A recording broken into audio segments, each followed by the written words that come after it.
Shalom Rastafari, Assalamu Alaikum. Peace to the kings and the queens of the earth.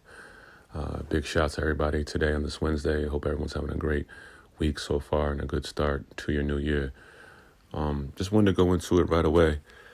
And unfortunately, I get tired of reporting this or spreading this awareness, but it's a must. Just because obviously we might see other people's posting it. Or posting or bringing awareness to the situation doesn't mean that if we have a platform, we don't either repost or say it. I'm not saying this to everybody who needs to repost who's listening to the sound of my voice. I'm not saying that. But what I am saying, if you're taking a frontline stance, the consistency of us spreading awareness when these things happen have to be on a militant vibe. It has to be turned up. It has to be consistent as shit. You understand what I'm trying to say? So I have a little bit of a different tone of my voice. This is something that I've been researching for the past 48 hours. And I knew I was going to have to post about it. I knew it. Shout out to everybody. Shout out to people like Bro Legend and the B1 Initiative over there on TikTok. Because he definitely put it down for what his post is. And I'm just continuing to follow up. Not just following up because I saw it there, but I saw it before and I saw my soldiers and my queens posting about it and bringing awareness to it. And so I feel that just because they're doing it doesn't mean that I shouldn't either. It's, there might be someone listening to the sound of my voice who has not known about this or who needs to be aware of it. And this is consistently happening here in America, consistently happening here in the States. It has not stopped. This is exactly why when the pandemic happened and we had George Floyd and we saw the world come together and go crazy, I knew that the moment they brought us back inside, that would be the true test to see how our advocacy or our passion to stop this from happening, see how it would go then. And of course, it has dissipated into nothing. There's no reaction anymore. There's only a few that are standing up, and I know we're probably just tired of it, but we need to be aware, and let's get to it. So I already talked about another one earlier this year too.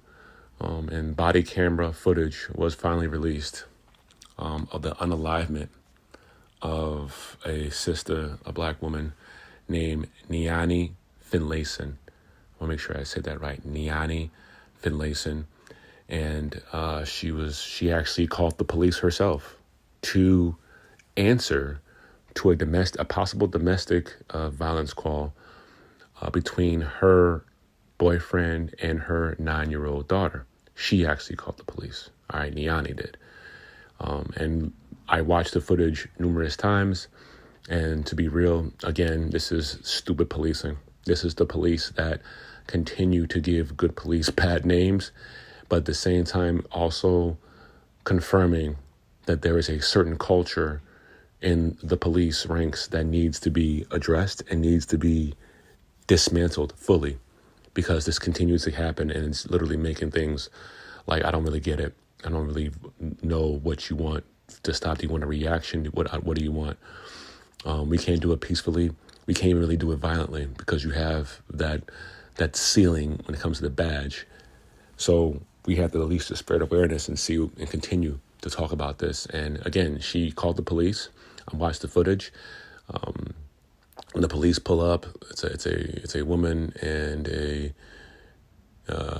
male officer. Mind you, the male officer has already been involved in an unalivement or in a shooting of a black man.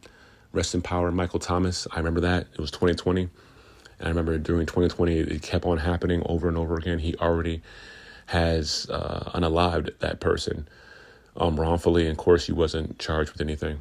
And it's kind of ironic how they find themselves right back in the situation, right? That you would think would be like the end of it. You would think they would never even be a cop again, but this is what I want to get into.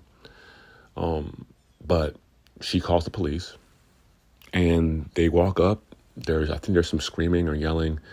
They're trying to bang the door at first, the cops are, and then she finally opens the door, they back up. And she runs into the room. And I think the daughter was saying something. It wasn't too many commotion. It wasn't really anything going crazy. But she ran to the back of that room, or the back of the family room. The cops come in. You could see one of the cops' hand take take out the taser at first and then hand it to the other cop as if like, nah, I'm with the gun. And she takes out the taser, hands it to this other police officer. They both draw their weapon, and then next thing you know, the guy just comes in. If you see the footage, he just sits there and doesn't even give her a warning.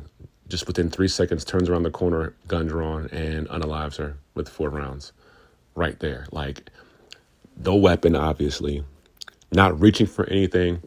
And I don't want to hear about complying. You're in my house. I called you here, and I was literally over here trying to talk. She's literally standing right by her boyfriend, I think. And then you could hear the boyfriend screaming when she gets hit, like, why did you shoot? So obviously they knew that there was no weapon, there was no reason to shoot. And I have seen down here in Florida where a person has stole a car, ran to the forest, stole a cop car right in front of them. They did the spike strips, and they bring them in alive. We can name 10,000 more incidents where most like crazy violent offenders, and we all know what the color they are, and it is what it is, right? Like, we can't even blind that. And they are taken into custody after doing some of the most things. I mean, I'm from Buffalo, New York.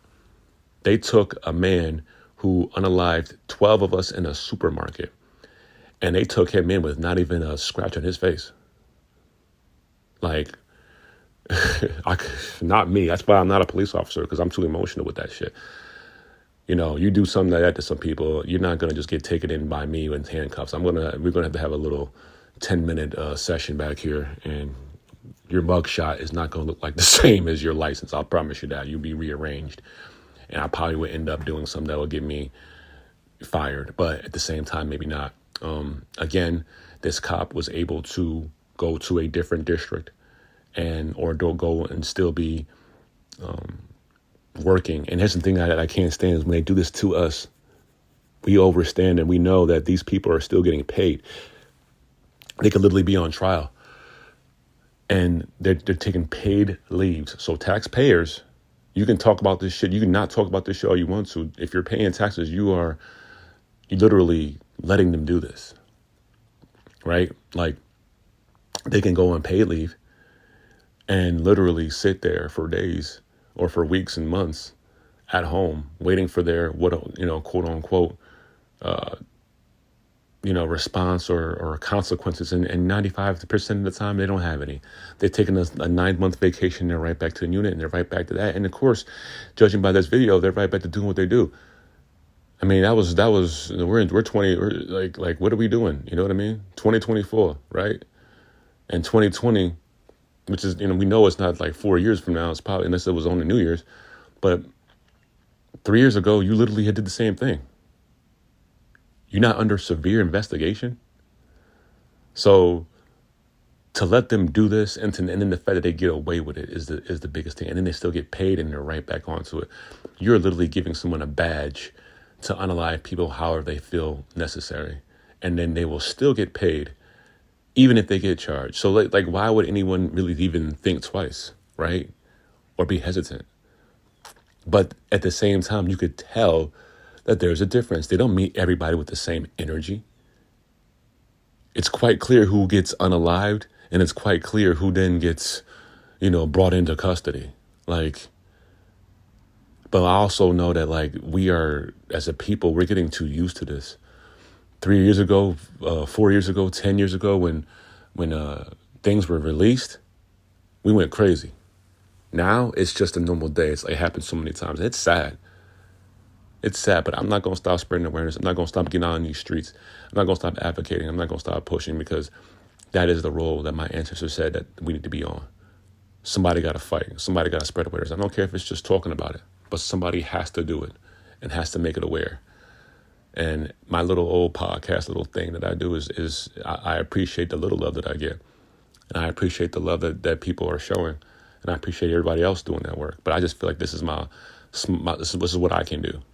Right? Like, I want to do more, way more, and I will. But while I'm sitting here with this device and I can talk and people can listen, but I'm going to let y'all listen to this shit. Rest in power, Niani Finalyson. And that's all I can say, Rest in power. Much love to y'all.